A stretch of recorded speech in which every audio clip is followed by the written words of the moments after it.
మ్యాప్లో మీరు కొట్టి చూసినా తెలుస్తుంది. మరి హైడ్రా అధికారులు నిద్రపోతున్నారా?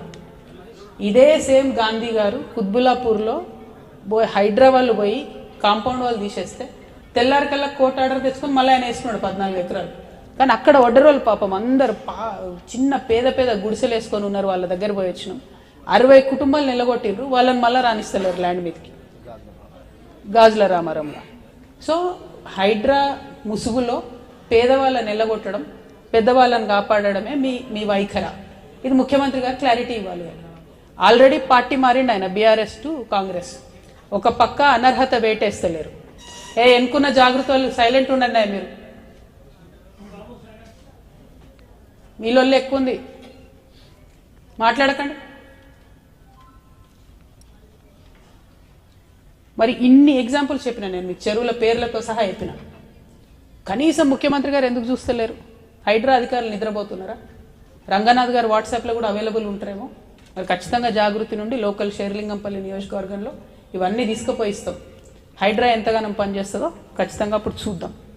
అదేవిధంగా షేర్లింగంపల్లి తర్వాత మేము రాజేందర్ నగర్ పోయినాం. రాజేందర్ నగర్లో కూడా సేమ్ కేసు. బీఆర్ఎస్లో ఉండే ఎమ్మెల్యే గారు ఆయన కాంగ్రెస్లోకి వచ్చిండు. ఇక కాంగ్రెస్లోకి రాగానే వాషింగ్ పౌడర్ నిర్మా కాబట్టి ఆయన మీద ఏం జరగవు. మళ్ళీ ఆయన చేసిన కబ్జాలు కావచ్చు, ఇంకోటి కావచ్చు, దాని మీద ఏం మాట్లాడారు. అవి ఒక పక్కన ఉంటే పాపం ఫారెస్ట్ ల్యాండ్ 2 పెద్ద బస్తీలు ఉన్నాయి. ఒకటి భూపాల్ నగర్, ఒకటి జలాల్ బాబా నగర్. ఈ రెండిట్లో కూడా ఏంటంటే మ్యాక్సిమం పని అయిపోయింది. చేయాల్సింది ఏంటంటే గవర్నమెంట్ ఫారెస్ట్కి ఒక 20 ఎకరాలు ల్యాండ్ ఇవ్వాలి. ఇస్తే దాదాపు ఇక్కడ ఉన్న 2000 కుటుంబాలకు పట్టా అవుతుంది. అంటే ఎంత దారుణం అంటే వాళ్ళు 45 years, 50 years, 60 years నుంచి కూడా ఉన్నారు. అది కాదు దారుణం. దారుణం ఏంటంటే అక్కడికి ప్రతి ఒక్క మంత్రి పోయినరు, ఉప ముఖ్యమంత్రులు పోయినరు. అక్కడ పోయి వాగ్దానం చేసి వచ్చారు 2 రోజులలో మీకు పట్టా ఇస్తామని చెప్పి. అట్లా చెప్పబట్టి 20 ఏళ్ళు అయిపోయాయి. సో దీని మీద ప్రభుత్వం ప్రత్యేక దృష్టి సారించాలని జాగృతి తరఫున మేము డిమాండ్ చేస్తూ ఉన్నాం. కిషన్ బాగ్ అంటే దాని పక్కకే ఆనుకొని ఉండే కిషన్ బాగ్లో 2000 మందికి పట్టాలు ఇచ్చింది సేమ్ అదే పద్ధతిలో. సో భూపాల్ నగర్, జలాల్ బాబా నగర్కి సంబంధించి కూడా ఖచ్చితంగా పరిష్కారం చూపించాలని మేము ముఖ్యమంత్రి గారిని డిమాండ్ చేస్తున్నాం. దానికి సంబంధించినటువంటి లేఖలు కూడా స్థానికంగా మా రాజేందర్ నగర్ నాయకులు ఇస్తారు, ఇచ్చి దాన్ని ఫాలో అప్ చేసుకుంటారు. అట్లనే చేవెళ్ళ షాబాద్ మండలానికి పోయినాం మేము. హెడ్ క్వార్టర్లో చాలా మంచి ఓరవడి. అక్కడున్న బీసీ బిడ్డలు, వారితో ముస్లిమ్స్, వారితో ఎస్సీస్, ఎస్టీస్ అందరు కూడా కలిసి చాలా మంచి మీటింగ్ పెట్టారు. 42% బీసీ రిజర్వేషన్ కోసం వాళ్ళు కులాలకు మతాలకు అతీతంగా 40 రోజుల నుంచి నిరాహార దీక్ష చేస్తున్నారు షాబాద్లో. అదే ఒరవడి అన్ని మండలాల్లో వస్తే ఖచ్చితంగా ప్రభుత్వం మీద ఒత్తిడి పెరుగుతుంది. దాంతో మంచి రిజల్ట్ వస్తుందని చెప్పి కూడా మేము భావిస్తూ ఉన్నాం. అట్లనే షాద్ నగర్ పోయినాం. ఆ తర్వాత హాస్పిటల్ చూస్తే చాలా ఏండ్ల కింద, అంటే ఎప్పుడో బిల్ క్లింటన్ గారు మన ఇండియాకి వచ్చినప్పుడు మన పేదరికాన్ని చూపించి మన డబ్బులు అప్పు తెచ్చుకున్నాం కదా, ఆ బిల్ క్లింటన్ గారు వచ్చి ఓపెన్ చేసిన హాస్పిటల్లో ఇంకా కూడా నడుస్తుంది. అక్కడ మొత్తం పెచ్చులు ఊడిపోయే పరిస్థితి ఉన్నది. పక్కనే 100 పడకల హాస్పిటల్ పెట్టిండ్రు కానీ దాన్ని ఇంకా వాడుకోలేని పరిస్థితి ఉన్నది.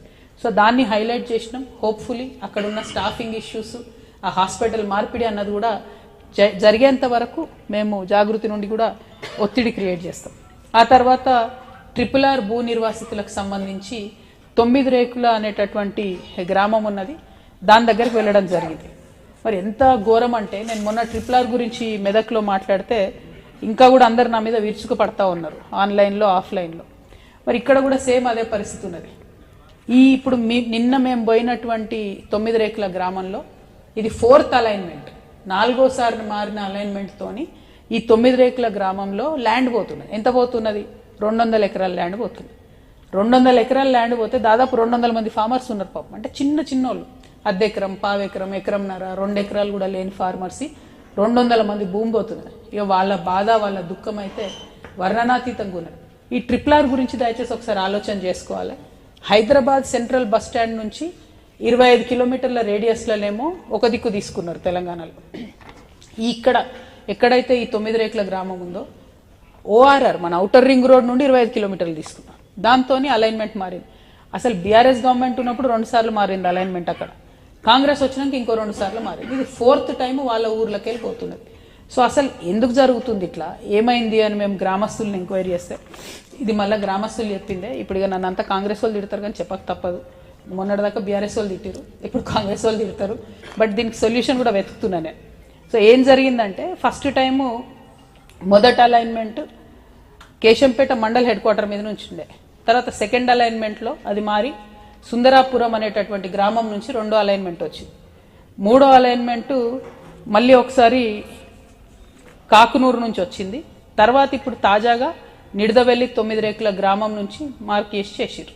మరి ఎందుకు ఇంతగానం మారింది అని అంటే అక్కడ స్థానికులు చెప్తున్న విషయం ఏంటంటే రంగారెడ్డి మహబూబ్ నగర్ జిల్లా పరిధిలోని ఆమన్గల్ మాడుగుల మండలం మధ్యలో 5,000 ఎకరాల భూమి సీఎం రేవంత్ రెడ్డి గారు, వారి సోదరులు, అట్లానే పొంగులేటి శ్రీనివాసరెడ్డి గారు వారి కుటుంబీకులకు సంబంధించి భూములు ఉన్నాయి కాబట్టి 4 సార్లు అలైన్మెంట్ మార్చిండ్రు అని చెప్పడం జరిగింది. సరే, దాంతోపాటు అక్కడ మా బీఆర్ఎస్ నేతలు కూడా భూములు కూడా మా పాత బీఆర్ఎస్ నేతల భూములు కూడా ఉన్నాయని చెప్పి వాళ్ళ పేర్లు చెప్తే లొల్లైతుందని చెప్తలేను. మొన్న చెప్పిన పేర్లోనే మళ్ళీ ఈడ కూడా ఉన్నదట. సో అది ఏందో కథ నాకు తెలియదు. సో దానికి సంబంధించి కూడా చూడాలి. అయితే మరి దీనికి సొల్యూషన్ ఏంది? నేను ఆరోపణలు చేసి ఊరుకుంటే కరెక్ట్ కాదు కదా. RRR పరిస్థితి ఏంది, RRR మనకు ఎంత అవసరం, ఏం చేయాలి అని ఆలోచిస్తే నితిన్ గడ్కరీ గారికి ఒక లెటర్ రాస్తున్నాను నేను. అవసరమైతే RRR భూ నిర్వాసితులందరినీ మహారాష్ట్ర అంటే మహారాష్ట్ర, ఢిల్లీ అంటే ఢిల్లీ తీసుకుపోయి కలుస్తాను నేను. ఎందుకంటే ఒక దిక్కు ఒక రకంగా, ఇంకో దిక్కు ఇంకొక రకంగా చాలా అశాస్త్రీయంగా ఎవరికి ఎక్కడ ఎంత ఇన్ఫ్లుయెన్స్ ఉంటే అంత ఇన్ఫ్లుయెన్స్ వాడుకొని దాన్ని మార్చినట్టుగా స్పష్టమవుతుంది. కాబట్టి మళ్ళీ ఒకసారి RRR రీసర్వే చేయాలని చెప్పి నేను నితిన్ గడ్కరీ గారికి ఉత్తరం రాస్తా ఉన్నా.